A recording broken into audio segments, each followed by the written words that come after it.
we were presented with a question at lunch by Congresswoman Sanchez, and she said to us, how do we reach into the classrooms and reach the children that are bullied or bullying? And I guess my partner Susan and I really wanted, after all the research we did, after really understanding, of course, yes, there's a bullying issue, could we implement practical solutions to this problem, and how could we reach children at a young enough age so that we can actually make a difference moving forward in their lives? And in looking at bullying, how could we look at it in a broader way where it becomes an issue of values, of life skills, interpersonal skills, uncovering fear-based traits that these children have. And we hope that we are able now, in what we're showing you, to reach children at a young enough age where we can provide them with these skills, and then they themselves can modify their behavior. And so let's watch the video and then we'll discuss it further. And it's about, our program is called the Manadoob Program for Self-Esteem. And we'll get into more detail about that.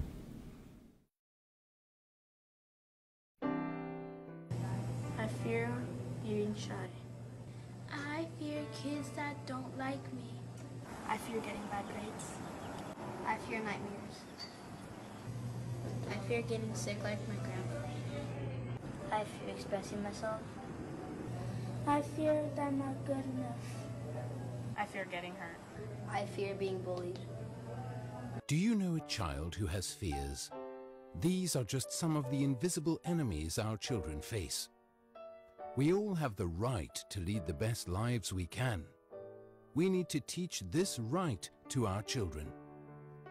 Children deserve a good life, a balanced life, a life of fulfillment. It's not happening, not like it should be.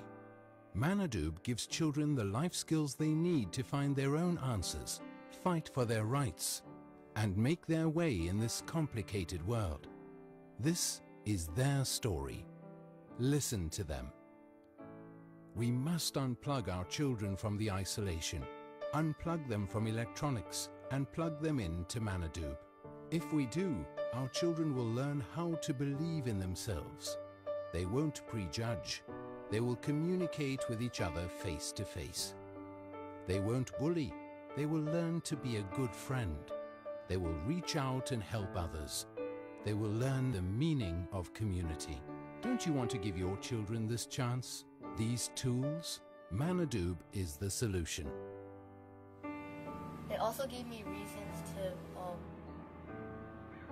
be friendly toward others and other living things, and respect everything that other people have. Yeah, because if you try your best, then if you do fail, then you know you worked hard and tried to do it. Like, it's how you get there, it's not necessarily the result. I don't know, I got to know them, they got to know me, it felt like a lot less scared. It taught me how to express feelings and how to conquer your fears. I just feel like a better person. I learned a lot of things about respecting and being nice to others. In the light of morning glory, the promise of a brand new day, I will mend your broken wings and What do you have to lose? on your way. Heal me. Your fear.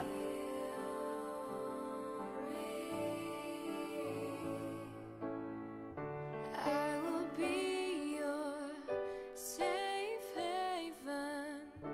I will keep you safe and warm. When the rain is falling, give you shelter from the storm. Manadoob empowers children. When the rain is falling, give you shelter from the storm.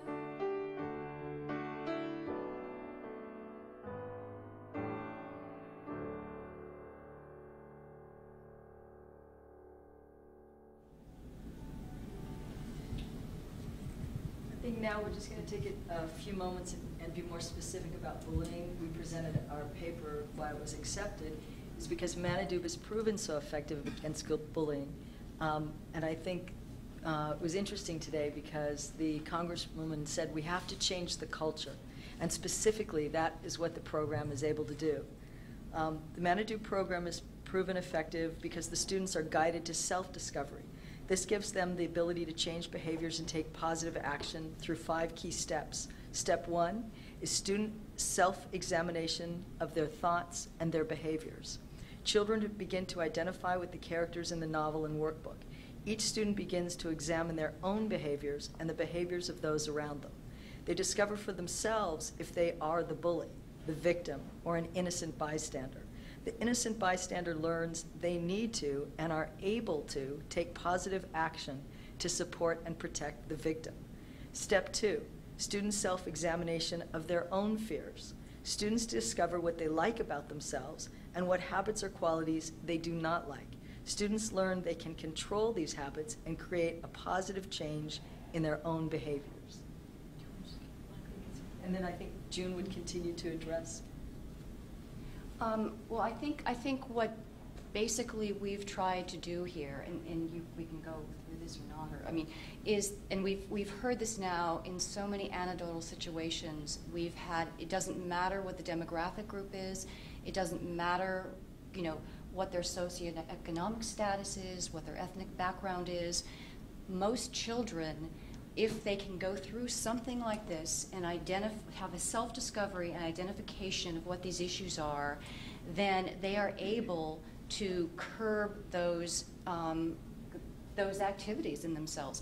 We've had kids from Boys and Girls Clubs, from the richest of private schools, come to us, teachers have come to us and said, look, we've put bullies in the group of kids that have done this. They didn't even realize they were bullying.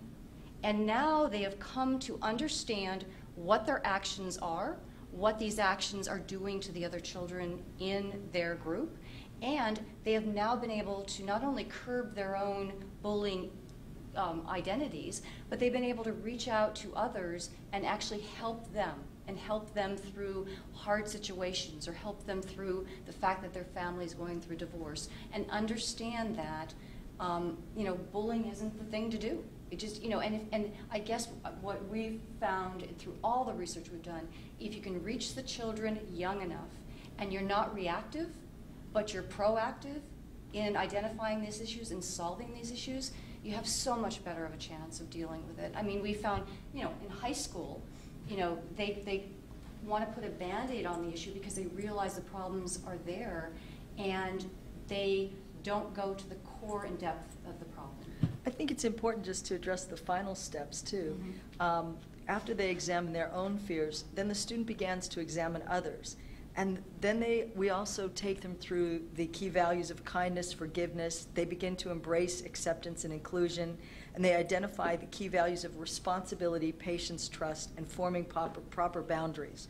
Students read and discuss and examine their own community. Then in step 4, only after we've then laid all of this groundwork do we begin to look at bullying. That's when the children really start to discuss and open up about their own bullying problems, the issues in their school and in their own community. And then in step 5, the students can replace that aggression with empathy. So for whatever they were feeling for the bully or themselves, they're able to replace that because they now have strength and the ability to take positive action. So they don't have to be a victim or an innocent bystander, and the bully no longer has to be isolated as the bully. So in conclusion, what we've noticed is that children who experience our program choose to change their behaviors because of what they've discovered about themselves. Positive reinforcement then occurs when the children's behaviors change toward positive actions. The Manadoob approach, rather than focusing on just the problem of the bully, involves a personal and thorough examination of the entire community, including the students themselves. With a thorough understanding of the bullies, the victims, and the innocent bystanders in the community, the facilitator then is able to guide and create positive change in all of these areas. This comprehensive approach is successful in eradicating bullying behaviors because the culture of the environment has shifted, connecting each individual and not by singling out the actions of a particular bully. All students participate in the transformative process.